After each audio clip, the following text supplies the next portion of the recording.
Welcome, ladies and gentlemen. This is the Trash Talk Fantasy Football Podcast, where we help you win your league and start talking shit to your friends. I am your host, Angelo Sandone, alongside Mike Sirac.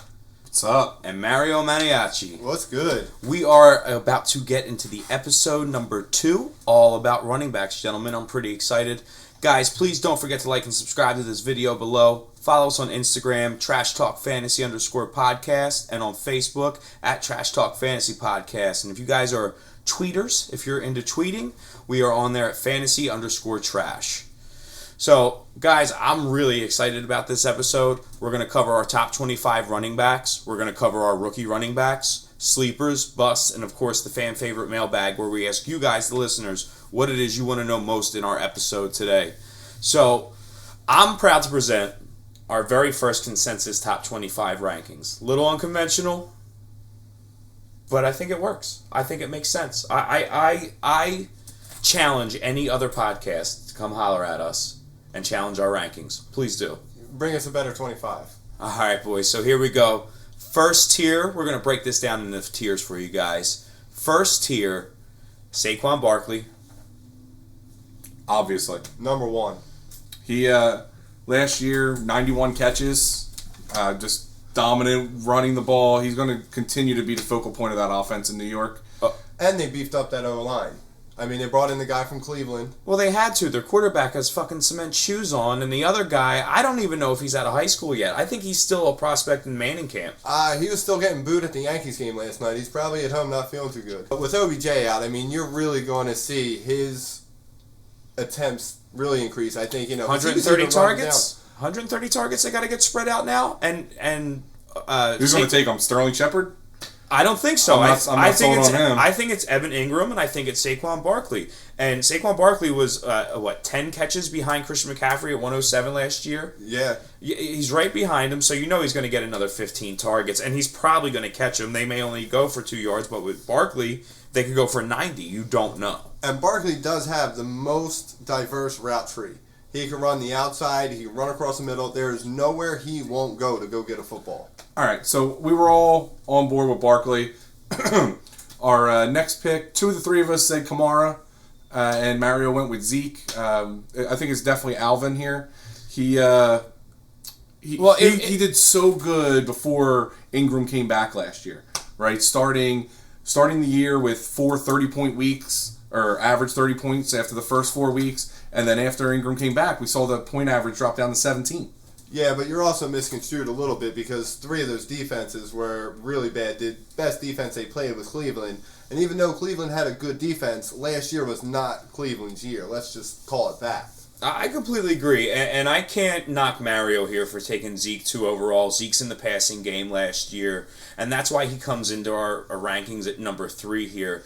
Okay, he was 6th in touchdowns last year. He did fall a little bit, but that Cowboys O-line has gotten better. Let's keep in mind that Dak Prescott looks the best and I understand that it's camp. Take it for what it's worth, but he's looked the best he's ever looked in camp, and he's not a practice, training camp kind of quarterback. He never dazzles anybody at that point. He's just got to be the guy year 1, and then he took it over from there. But Prescott now has the ability to throw to Randall Cobb, who's going to break up short routes. The GOAT, Jason Witten, is coming back into the game. You've got Amari Cooper, who helped that team get onto an 11-win streak basically last year. What was it, 7-1? I believe so, 7-1 streak last year. They can't stack the box on Zeke like that anymore. Me personally, even though I have Kamara ahead of him, just because of we know what he can do with that extra amount of work, and he's kind of lightning in a bottle, Zeke is going to be your offensive player of the year.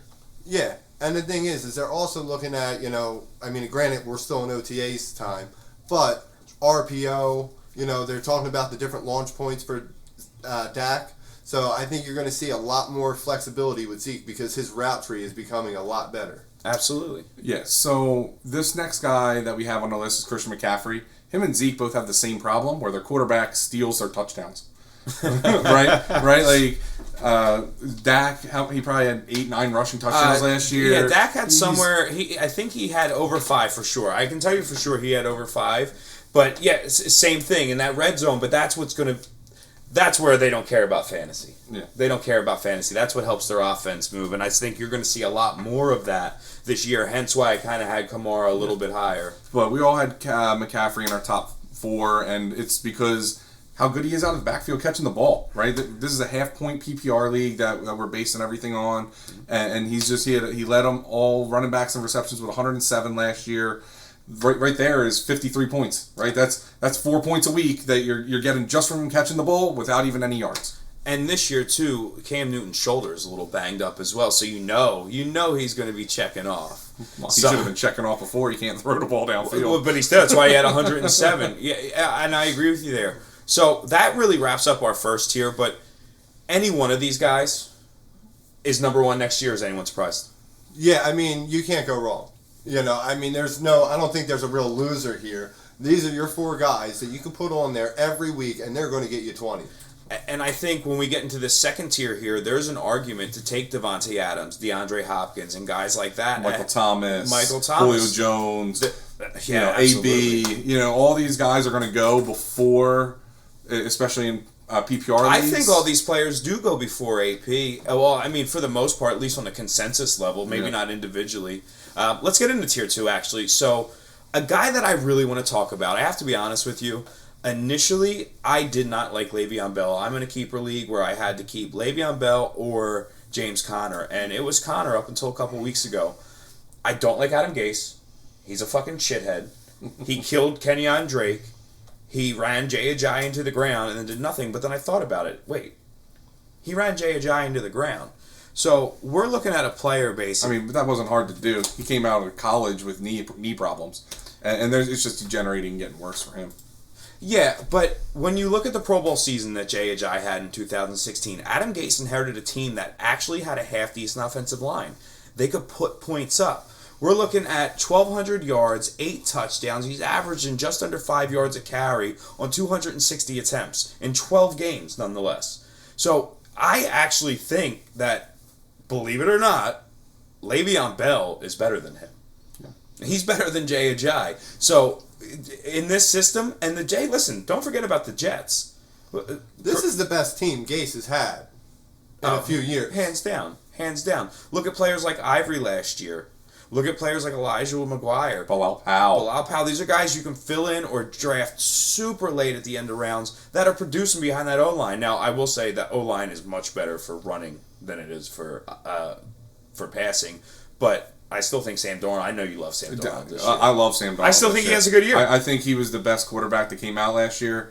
And, Baker's may prove me wrong last year. He definitely played better last year. I just think Sam Darnold has way more long-term upside. And I think you're going to see that impact the running game positively. Well, yeah, and what do you do when you have a young quarterback? You go get the best running back you can to be back there with him. Well, to especially help since him out. Le'Veon Bell is the best pass-protecting running back, so you can have him on all 3 downs. So he's going to see a lot of downs, and downs lead to catches, downs lead to rush attempts, and all that leads to points. And he had 85. Hands down. He had 85 receptions his last year playing. Now, granted, he had the year off, but you're talking 2 years ago. Running backs weren't catching 85. Their average was somewhere in the 40s. It was just getting. Last year the average running back was 62 catches. Yeah. So, which was an all-time high. That's because people started watching the Patriots. So they've dominated for the last decade. Bill Belichick taking it over as always. Little slip of tongue there. Did not mention Melvin Gordon. We know he's going to get the work. I think we all pretty much have him right around that 5 spot. He's going to get you 15 to 18 carries a game, contract season. He's going to put points up on the board. So it's Gordon, Bell, David Johnson unanimously at 7, Todd Gurley at 8, Connor at 9, and Mixon at 10. And I know Mike is busting at the seams to talk about Todd Gurley at 8 here. Right. So I had him highest on the list at 5. But he was all over our list. All of us fell in this range. Angelo had him at 8. Mario had him all the way down at 10. But I still think, based off of what he's done and who he was to so many teams last year, he's still going to continue to put up the points. I don't think that the injury is as bad as everyone thinks. I think he's going to come back and be strong. That's where I need you to pump your brakes.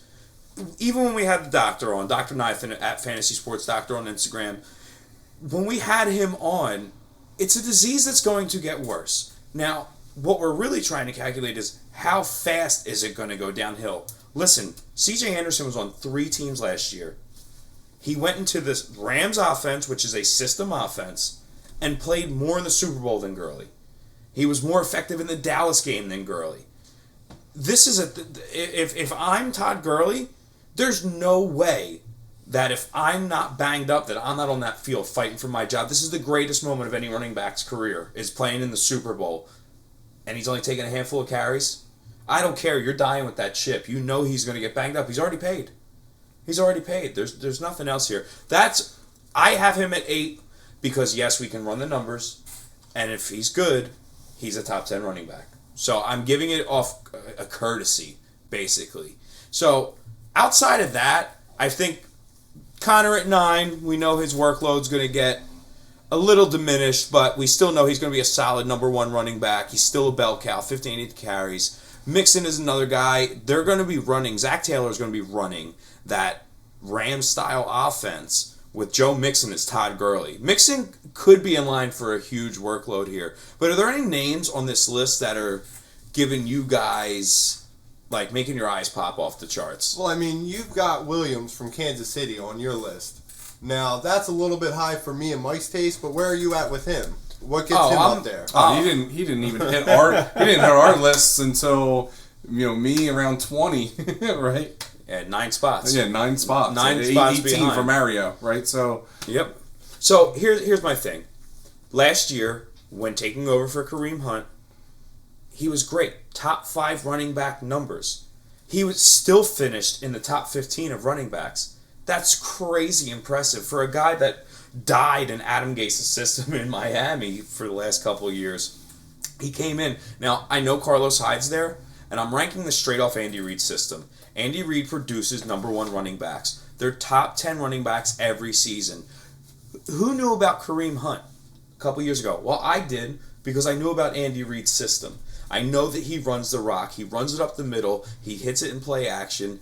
I'm telling you right now, at the end of the season, the same way that Gurley won't be picked in the top 6 next year, it's a very good chance Damian Williams will be in the top 6 overall running backs. Angelo, that's enough about Williams. Consensus 17. Oh, come on. All right, guys, here we go. Come on, man. Let's jump into tier 3, all right? Number 11, we got Leonard Fournette. Number 12, we got Chubb. Number 13, we go to Cooks. And then we have Jacobs at 14. And First then rookie. Johnson to round off tier 3 at 15. All right, now Fournette, for me, 2 years ago, rookie year, I rode him to a championship. Last year, he rode me to pretty much the bottom of the league. Yeah, absolutely. So I'm a little nervous about the injuries with Fournette. I have to be honest. I'm the lowest on Fournette at 15. Mike and Mar, you guys are sitting right there at 12 on him. I can't do it with the injuries. Not in the top 12. Yeah, but he's that guy. If he's there, he's the guy. He's getting the carries. He's getting the yards. He's getting your touchdowns. He's getting the touches. Touchdowns is a quick 6. Like that's where he gets you. And most importantly, he's getting you the touches. Now, speaking of touches, let's get into Chubb. Now, Angelo, you're pretty hard on Chubb. I'm pretty hard and high on Chubb, to be completely honest with you. I know that, 12 on your list? He's 12 on my list, and he is 14 on you guys. So we're not crazy far off, but I'm definitely hard onto the Chubb there. I was going to make a gay joke, but fuck it. I mean, come on, guys. Yeah, but what about... and I know everyone's getting a little bit of a half Chubb. We're just going to beat this joke into the damn ground. I know everyone's getting a little bit of half Chubb with him, a little bit of fear because Kareem Hunt's coming back week 8. Let's clear up the air here. Kareem Hunt cannot be a part of team activities right now. That means he's moving to a new team that he's never played for before. He's going to miss basically the first half of the season. By that point, Nick Chubb could have 700-800 yards, 7 to 9 touchdowns. By the time Kareem Hunt gets acclimated to the system in a couple weeks, he could be a 1,000-yard rusher. Do you really think that Kareem Hunt's going to come in and just steal the show? You're riding the Chubb train all the way the fuck. That's kind of like you on a Friday night after bowling, riding the Chubb train all the way to fuck I home. love him, big him. So, but what you have to worry about there is what you were talking about. Now, Hunt comes back that late in the season, and okay, it takes a couple weeks to get acclimated.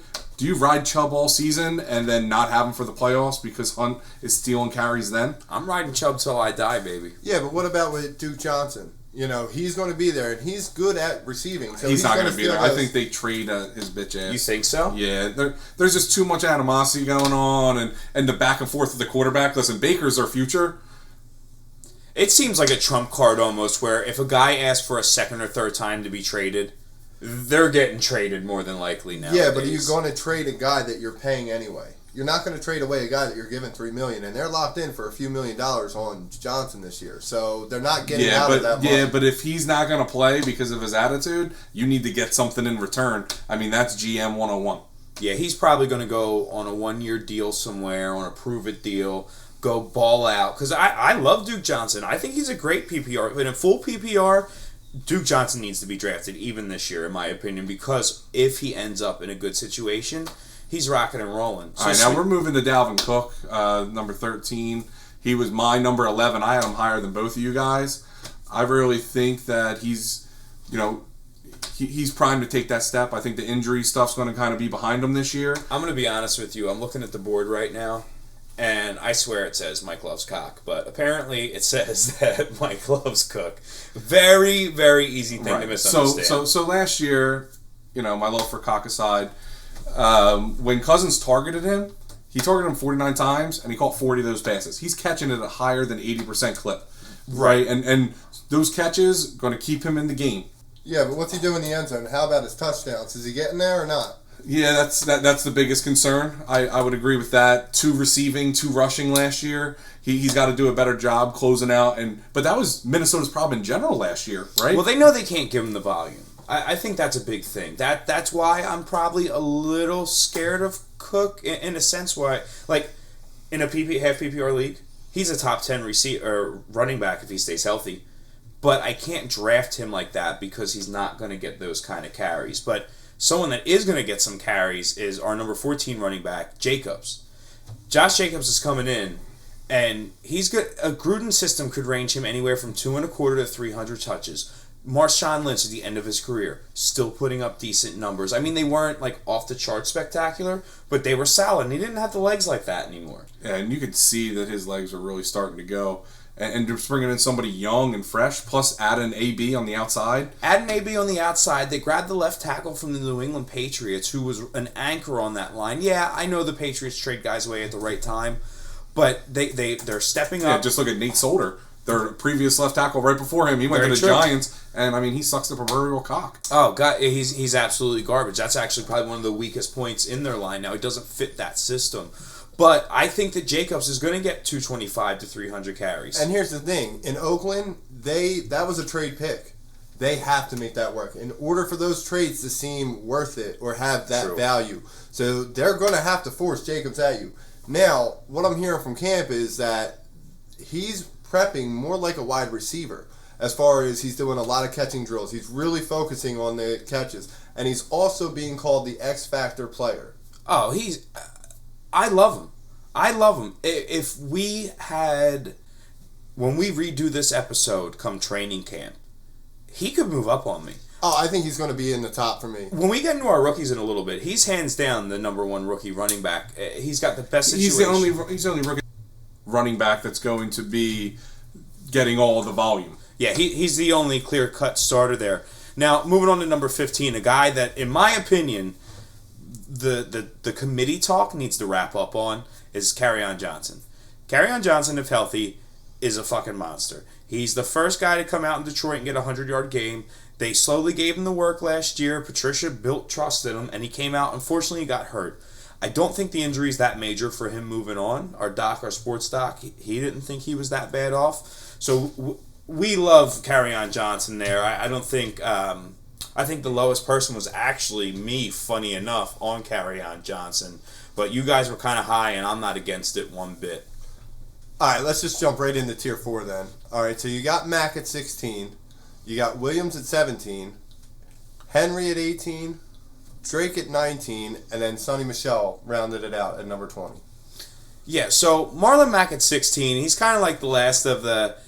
hey, we're here, we're the stud running backs behind the good offensive lines. There's a lot of other good names, obviously, moving forward, but he's like one of those clear-cut guys to me where teams that won championships last year had him on his team. And I'm very excited to announce, finally, at number 17, Damian Williams. And now we can already stop talking about him. Into 18, Derrick Henry was one of the ones that we actually had the biggest debate about. He showed up on Mario's list at 11. He's on my list at 21, and he's on yours at 16, right about where he kind of landed. I love... Why are you so...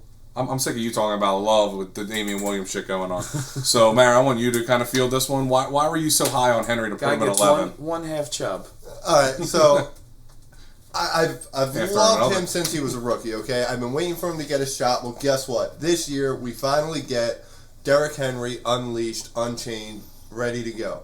Now, he was tied for third overall of running backs with 12 touchdowns last year. Right. 12 touchdowns last year. But you're understating the fact that anytime he has 15 carries or more, he's going to score a touchdown. He's done it in every single game. He's got 15 carries or more, except for 2. Last year in the month of December, and this is why everyone's like, oh, he did it in one big game against the Dolphins. Oh, he had that 4-touchdown game. His month of December is insane. 97 carries for 625 and 8 touchdowns. The Titans finally realized that they need to throw the rock. They were the 31st team overall in pass attempts last year. Mariota sucks. Mariota might not even be there. It might be Tannehill's the starter come like week 5 or 6. I don't think anybody in this room is shocked by that. Derrick Henry is the workhorse back. He is definitely a bell cow moving forward. They finally realized that he was worth it. Listen, it's a whole new coaching staff. Yeah. So how can you say that they realized it? This coaching staff, and this is why I'm so down on him, they need to prove it to me. Last year, he proved to me that he can be a great player, but now it needs to be proven to me that he's going to get those touches. That's just never happened. And he did it for a month. Oh, a fucking month. Let's throw a fucking party. A month in football is a lot different than a month in baseball. A month in football... It was Damian Williams rushing for it. It's 4 games, not 20. I hate you. I hate you like so seriously, much. Fucking logic bomb. How'd that taste? Listen, I'm not real good at the maths. All right? But so since there's not 20 games, 4 games is a much more important sample size compared to it. I think he's the guy. I think the blueprint was laid out. You saw that he's got the juice. You just got to give him the carries. Listen, he's on my team in my other league. I'm keeping him.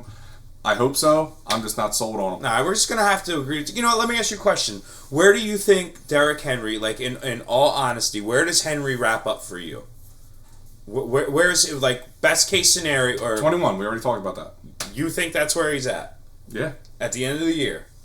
The end of the year. No stipulations. You just think even with the amount of carries, just the way he gets his volume, that's where he's at? Yeah. All right, I'm going to go ahead and we're going to do a shot bet on that. I'm going to go ahead and say he's a top 10 running back at the end of the year if he gets 15 carries or more in 80% of his games. I just want to make Mario write that. That's so many caveats. No. All right, in all seriousness, listen, I say Derrick... I'm at 20, you're at 10, split it at 15. 15. Call it 15. I'll take the under, you'll take the over. And that is for 1 kneeling Smirnoff Ice. I don't talk about your mother's stripping name on the radio, but anyway. Dorothy Mantooth is a saint! I'm going to take her out for a lovely seafood dinner. And never call her again. Speaking of a guy who was taken out and never called again, let's have a little conversation about Kenyon Drake. Mr. Poopy Butthole, Adam Gase, destroyed Kenyon Drake last year. He didn't give him any carries, and when he did get carries, he was showing, look how athletic I am. I'm really good at scoring touchdowns and running the ball. With a new staff in place, I think Kenyon Drake gets some more touches. If maybe not for the whole season, which is why he's not a top 10 guy for me, but he's so athletic, he could easily finish in the top 10, and he's got a great ADP where you're going to be drafting him now. After that, we have Sony Michel. Sony Michel's a player that I really love. He's getting the lion's share of a committee over there. Do you have a chub for him? I have a small chub. I do. By the way, fun fact. Speaking of Sony Michel, you remember dodgeball? Yeah. The finals happened in 2004, today. All those years later, 15 years later, never forget. But anyway, Michel Jones, his fitness consigliere, it's actually Sony Michel's dad. Did you know that? Did not know that. No, because it's not true. Did you know that if you can dodge a wrench, you can dodge a ball? Dodge a ball. Duck, dodge, dive, and duck. You fucked that up so hard. Yeah, I know. That's why I'm not an actor. But anyway, Sony Michel at That's 20. why. We're a little bit nervous about the injuries. He was a little injury prone in college. He's gone a couple minor knee scopes while he was in New England already. I think there's another name there that we both love that's going to come up in the next tier named James White. That is a guy who could definitely come into his touches, and Rex Burkhead's there, and they just drafted that rookie too. Now look, Michelle last year just motherfucker put up points. I wrote him into the championship. Yeah, and in another one of my leagues, a guy played him and James White every single week, and every single week, they produced. So just Tom Brady gets that ball around, right? Tom Brady does whatever is a smart thing. Whatever's going to win that game. Yeah, and he's going to use Michelle, and he's going to use James White. I like Michelle a little bit more. I think he's younger, and he's a little bit more athletic. I think you're going to see him really kind of take the head role as the number one back there. I don't think any of us are shocked there. We're just a little apprehensive, I guess, with the knee injury and then how Belichick likes to spread it around. And just don't fumble once, because that's the end of it. You go from the 20th running back to the 50th, maybe 60th go running ask back. Stephen Ridley. So, rounding out our top 25. 21, we got Aaron Jones. 22, David Montgomery. 23, James White. 24, Lamar Miller. And last but not least, the man with the hand injury, Philip Lindsay. So, really, Aaron Jones, this is the year. This is the prove-it year. If you don't prove it now, you're not getting drafted ever again. He is a guy, when given the opportunity, completely owns the situation. Rushed for over 5 yards a carry last year, but can he stay healthy? Can he stay out of trouble? That's really, I think, the consensus question mark there, right? Like, I'm not really reaching for the sun here. Yeah, no, and here in our last 5, right, this is where you start to hit that, okay, who's splitting carries, who's going to dominate the carries. Him and Miller are the only 2 left that are really going to just, I know on their team they're going to see more carries than the other ones. Well, I disagree and I think that's why we have Montgomery a little bit higher. He is stepping into that Jordan Howard role, and Jordan Howard was a fantasy... a bell cow for sure. He was sexier than Lamar Miller in a sense. He was a little bit flashier than Lamar Miller, but really not by that much. The last couple of years. He wasn't catching it. His yards per carry went down the last 3 years. And they've really just kind of evolved that offense as they brought in. But I think Montgomery's the guy. I don't think Cohen gets more touches. No, and the thing is Montgomery has better hands than Howard did. He could be in every down. Yeah, but Cohen is one of the best receivers. And they're going to switch it up, but they're not going to have to take him out for certain packages and show their hand. Yeah, and the thing is Montgomery in college put up 2,000-yard seasons in the Big Ten. That's a tough division. Yeah, that's tough. And then 23, we have another guy with some hands who I think is what Tyreek Cohen would aspire to be, which is James White. He's a sleeper for me. I know he's top 25, but he's still a guy that can play well into the top 10. Just like Marlon Mack, James White is not getting enough credit for Big thing for him is he's a nose for the end zone, right? For sure. He's so good when they go into that no huddle and Brady just methodically moves down the field. They can't sell people out, and he just abuses that mismatch and pounds it into the end zone, especially in big games. Well, you've seen it in 2 years ago in the Super Bowl. I mean, when he was Super Bowl MVP. Yeah, or Brady was MVP, but he should have been. But he should have been. But when you look at it, I think Brady gave him his car that he got. He's a guy that was on people's fantasy championship lineups. This was a guy that was drafted very late in rounds. I know he was drafted in most leagues, but he was drafted on the last third of the draft. And then we have a guy who's Mr. Consistent at 24, Lamar Miller. Yeah, he's going to get his touches. He'll average 4 yards a carry. He's not going to be anything flashy. He's not going to get a lot of touchdowns, but he's going to get volume. He's going to get usage. And I just don't think anyone's there to really take any touches from him. He's just... steady as she goes. Yeah, and then it brings us to Philip Lindsay at 25. Philip Lindsay is a guy that I'm nervous about. The injury to his hand is going to create problems for him catching the ball in the backfield. They've already said that they want to get Royce Freeman, who was a high pick, more involved, who wasn't involved enough last year. Lindsay just kind of took the reins and ran with it. I think there's going to be a little bit more of a committee. I personally think, I don't have Lindsay in my top 25. I think he's going to fall right out of the top 25. Oh, I can easily see that happening. Yeah, for sure. Dr. Nathan doesn't think that he's going to be able to hold the ball. I don't think he's going to be able to hold the ball. No, he's going to have grip issues with that. I mean, his grip is not going to be the same as it was prior to that injury. Doesn't matter if you can hold the ball, if you can hold your chubb. Yeah, and I'll tell you this much: who's not stacking the box against Joe Flacco? Well, Flacco has a big arm. Yeah, he hasn't lately. He's old. He can throw it downfield. It's just, does he have the receiver that can go get it? With that said, do you like Cortland Sutton this year, the number one receiver? No. No, I actually love him. All right, guys, that wraps up our top 25. We're going to go ahead on our Instagram, Facebook, Twitter, and on the website and go ahead and put up each individual expert's rankings and go ahead and give you another sheet of our consensus rankings. Moving on, let's talk about our rookie running backs. So we went ahead and ranked the top 5 drafted running backs, and it starts off with Josh Jacobs, no surprise, out of Alabama. Average ADP right now is 34.2, followed up by David Montgomery out of Iowa State. Good hands, going to get tons of volume out there, currently being drafted at 46.8, right behind Jacobs. Then we got Miles Sanders, maybe a name that people don't know as well as the first two. Mara, why don't you go ahead and give us a little tidbit here about Miles Sanders? Well, Miles Sanders, coming out of PSU, he was the 45th running back to hit 1,000 yards in the program's history, and he was also the 26th player to do it in a single season. Following up Barkley, that's pretty big. Yeah, that is pretty big. And then that brings us to Darrell Henderson. Some will say he's the best handcuff available, but at a high, steep price of 65.3 on the ADP chart, Mike, do you really think he's worth it? No, I think if you draft him there, you're going to be a lot of draft remorse. Todd Gurley has really been a centerpiece of that offense for a couple of years now, and I don't think he's going to be willing to give it up. And if you draft him, you're going to pass up on players that should still be there. Lamar Miller at 68, Tevin Coleman at 70, Ronald Jones could have a breakout year at 84, Latavius Murray at 76. So there's still a lot of other running backs on the board that I think you're going to get a lot more out of, and it's just going to waste a pick, and it could really put your team behind Absolutely. in a place where you need a player that can contribute. Yeah, and if you're drafting him right there, right before the 7th round, I mean, I need a guy who can still play. We're still talking about a serious lineup. So last of our high drafted rookies is Devin Singletary.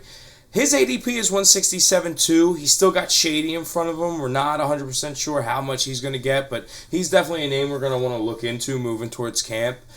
Speaking of names of moving towards camp, Justice Hill in Baltimore. I know Mark Ingram there.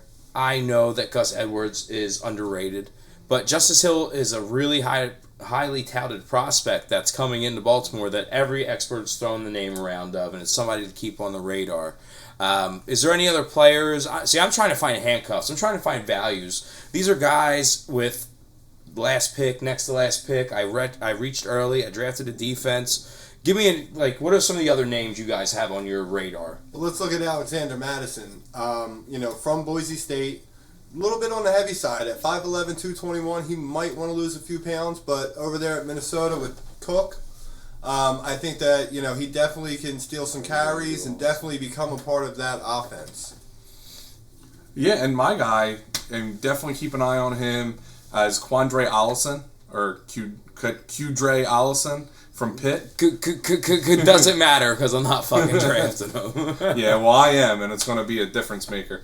He's drafted by Atlanta. He's third on that depth chart behind Ito Smith. For now. Come on, Ito Smith, get the fuck out of here. Ito Smith had all the time in the world last year. He's not going to do it. He's going to be second on that depth chart with Tevin Coleman out of there, and they showed before they like the 2-back system. Yeah. I mean, he's 6'1", 228. Going to bring a lot of power. Yeah, once again, another guy. That's a big boy. He's going to have to lose a couple pounds to get so he can stay on the field. Well, going with the same idea that Mario had with Madison, or as I like to call him, Alexander Fattison, Rockwell Armstead could come into Jacksonville and really be a role player. We're all a little bit worried about Fournette, as we said earlier. Armstead comes in, he could be T.J. Yeldon last year. T.J. Yeldon helped a lot of teams out off that waiver wire last year. He came in big. Yeah, he was monstrous. So anyway, that's our rookie segment. We hope it helps you guys moving forward. Obviously, we'll keep everything updated on the site, all our different social media and through our podcast, we will probably do at least another running back segment or focused episode. As we start to get some reports out of training camp and really start to see how these guys are fitting in. It's a little rough, guys. I'm going to be honest. We're stretching here. But speaking of stretching, we got some sleepers to give to you guys. So just some names for you to look out. Maybe, I think at this point, saying a sleeper in fantasy is a joke. It's, are you undervalued at your ADP? And that's really what it is for me. So some of the sleepers I have is Chris Thompson. Chris Thompson, okay, is he injury prone? Sure. I agree with you there. But he's going way after all those rookie running backs that we named with an ADP of 197.9. This is a guy that was scoring 20 to 30 points when healthy. He was leading. He was the guy in Washington, and that led to ADP going ahead and moving up from there. Another name that I like, I don't know how you guys feel about it. How do you guys feel about Ronald Jones out of Tampa Bay? A lot of people feel like it's Peyton Barber, but I think it's Jones, especially with Arians there. Well, Peyton Barber just, come on, last year I had him.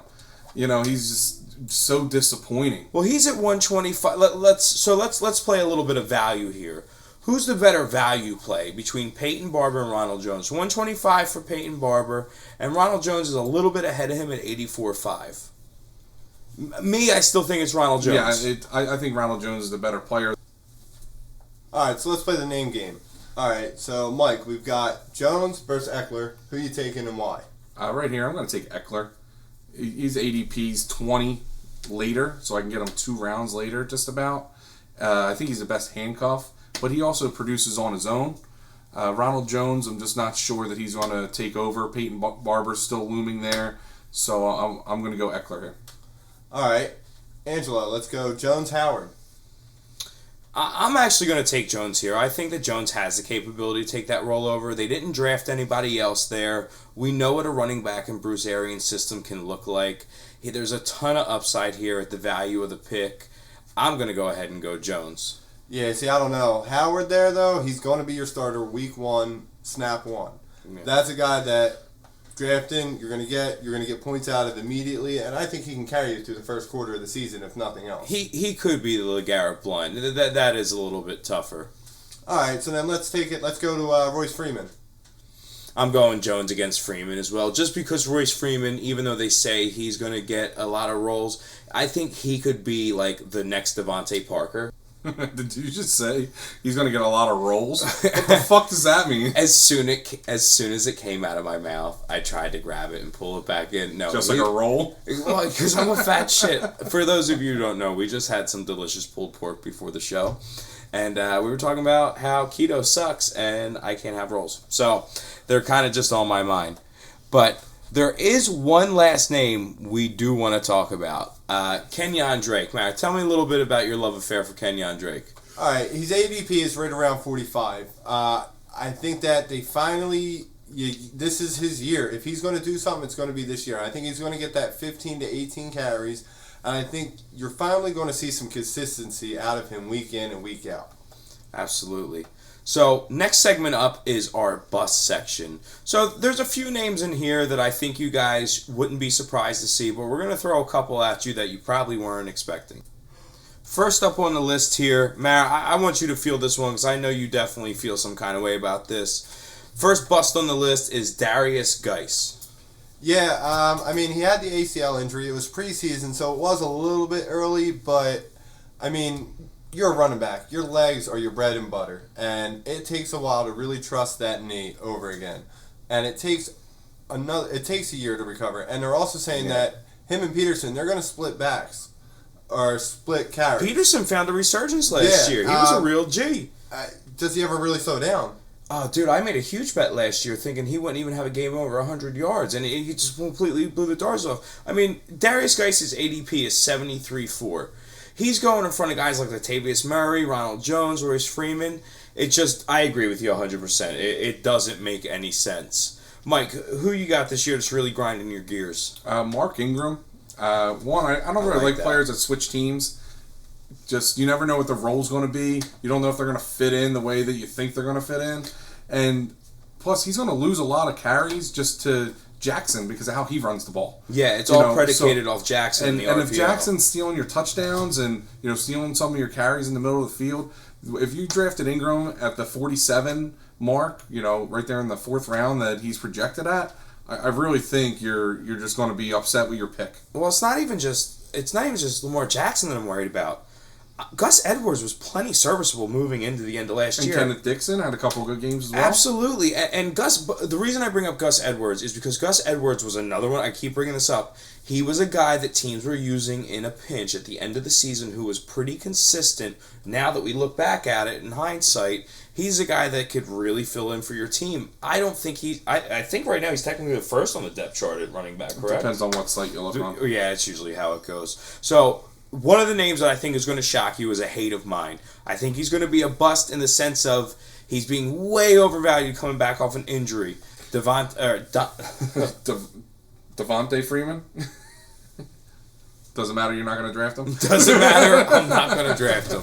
Devontae Freeman. Right now he's going ahead of Henry, he's going ahead of Fournette, he's going ahead of Kenyon Drake. Now I know some of these guys' ADP is a little bit lower than him, but they're not far enough back that it should make a difference. I think Henry's going to be a monster running back this year if he gets the carries. Fournette stays healthy, he's a beast. Kenyon Drake, if he gets carries, he's a beast. But Devontae Freeman is an older running back, because let's be honest, if you've been in the league 6-7 years, you're an older running back now. And this is kind of where I'm at with Todd Gurley. Now, they're different calibers of player, no argument there. But these guys should be definitely playing ahead of Devontae Freeman, and Devontae Freeman's being drafted. Yeah, and don't think just because Kevin Coleman left that they're not going to find someone else or find another way to get the ball out to other backs. No, it could be Allison. That's exactly who it could be. A second hate that I have is a guy who can't keep his nose clean. He can't stay healthy. It's something that I complained about in the last episode.